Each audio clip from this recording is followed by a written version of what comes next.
was founded after 9/11 because they recognized that some people did something and that all of us were starting to lose access to our civil liberty. Some people did something, said a freshman congresswoman from Minnesota, to support and justify the creation of CARE.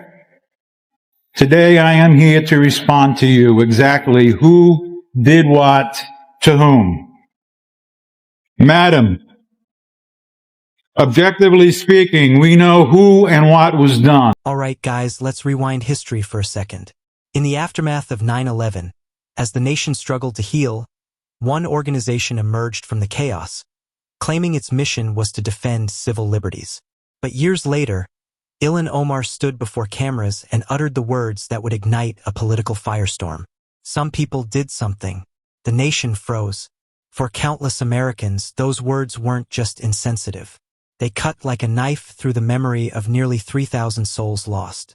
We go beyond the headlines, tracing how one statement reshaped public perception, reignited old wounds, and cemented Ilhan Omar's place as one of the most polarizing figures in modern American politics. There's no uncertainty about that. Why your confusion? On that day, 19 Islamic terrorist members of Al-Qaeda killed over 3,000 people and caused billions of dollars of economic damage. Is that clear? But as to whom? I was attacked. Your relatives and friends were attacked. Our constitutional freedoms were attacked. And our nation's founding on Judeo-Christian principles were attacked. That's what some people did. Got that now? Let's be clear that something wasn't small. It was 19 terrorists from Al-Qaeda extremists who tore through America's heart, killing thousands and shattering the nation's sense of security. The attacks didn't just take lives. They changed the course of history.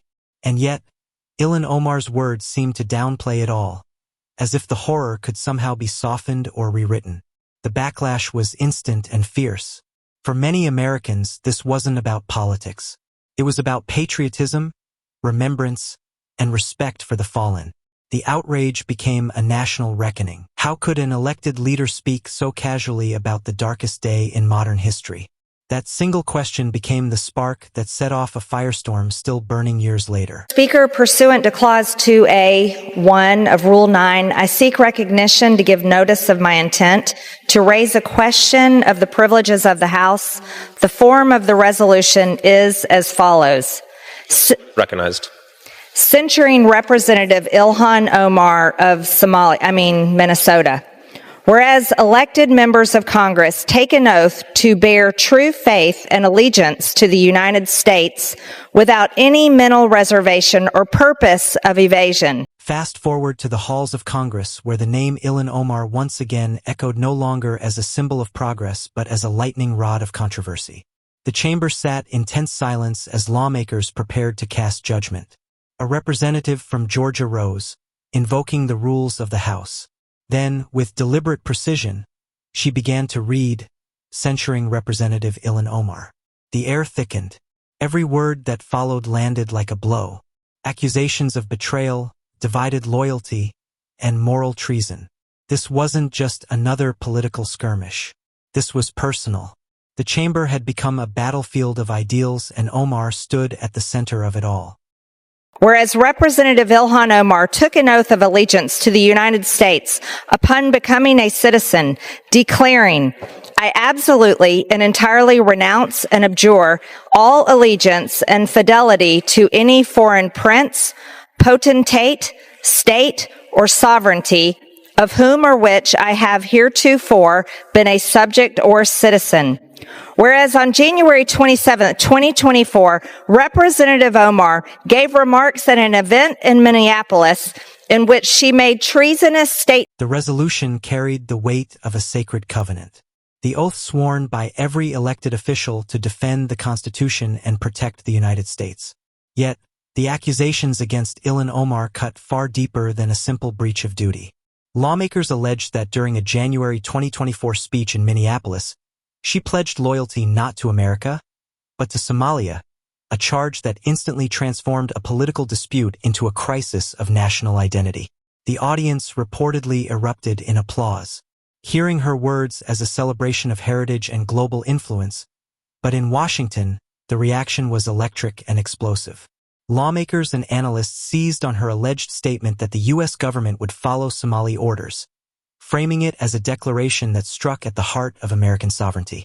In a single moment, what could have been dismissed as fiery rhetoric evolved into a full-blown political firestorm. Alarms rang across the Capitol. Commentators debated whether Omar's remarks reflected cultural pride or a defiant act of allegiance to a foreign power. What began as controversy had now become a national reckoning. Representative Omar said she has spoken to many Somalians who asked her to intercede for the Somali government by pressuring the United States government into certain actions. Whereas Representative Omar assured the Somalians she spoke to, the U.S. government will only do what Somalians in the U.S. tell them to do. They will do what we want and nothing else. They must follow our orders, and that is how we will safeguard the interest of Somalia. Whereas Representative Omar continued. Omar allegedly declared to Somali leaders, "They will do what we want, nothing else."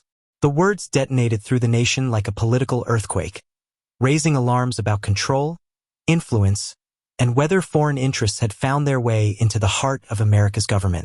Her further vow to protect Somalia from inside the U.S. system only deepened the outrage, blurring the already fragile line between representation and infiltration.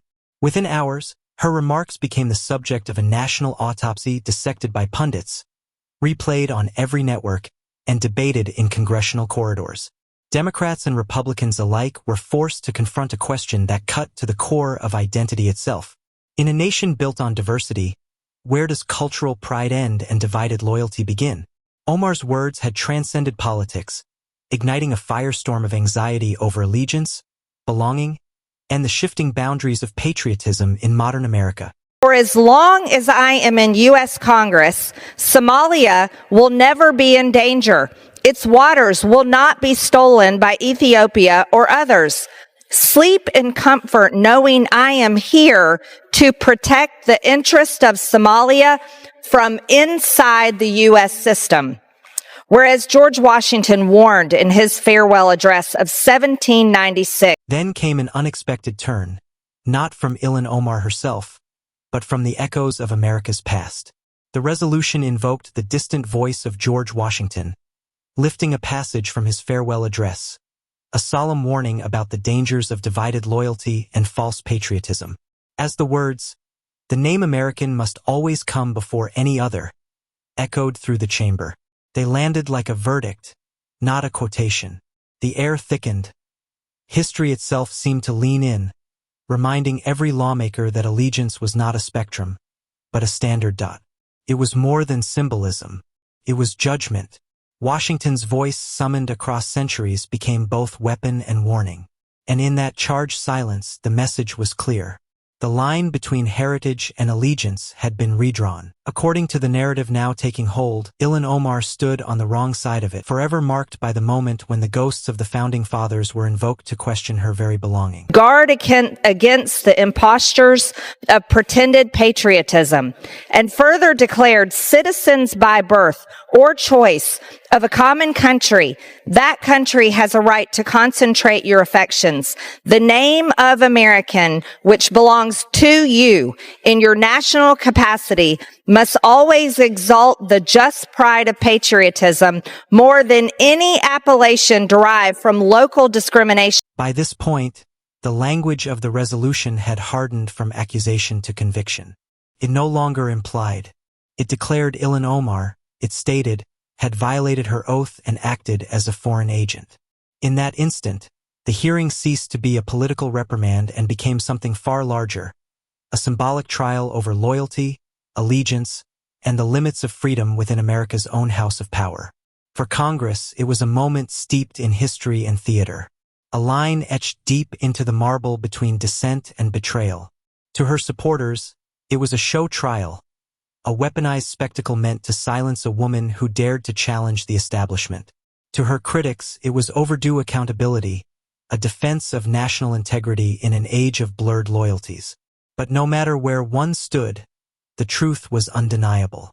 Ilhan Omar had become more than a congresswoman.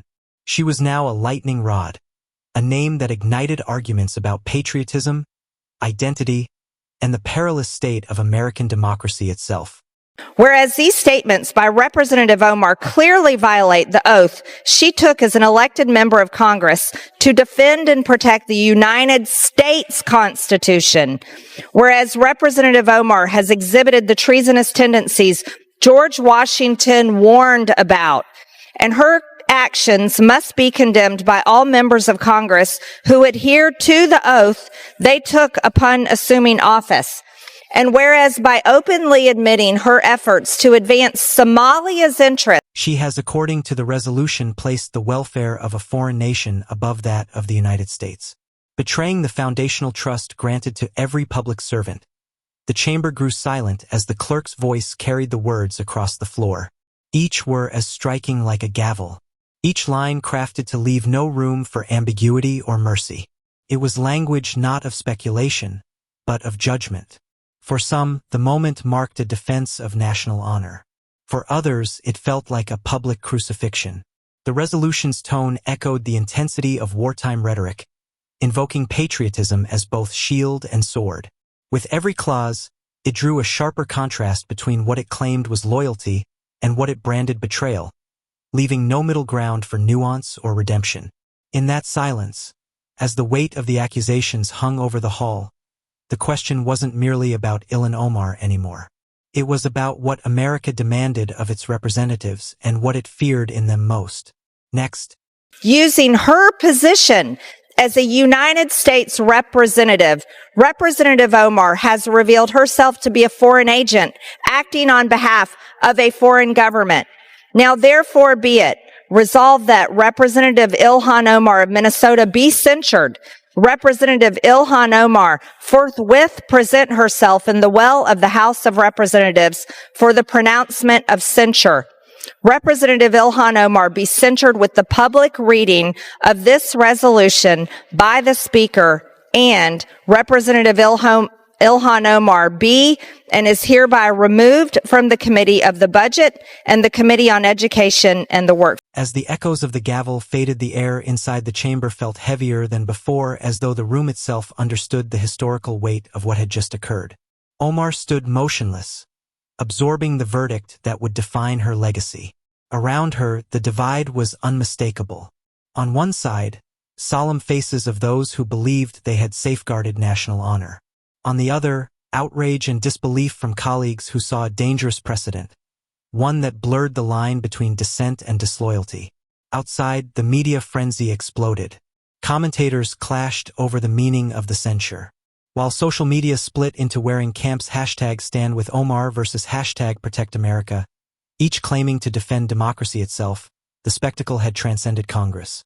It had become a national mirror, reflecting a country at odds, not just over politics, but over identity, allegiance, and truth itself.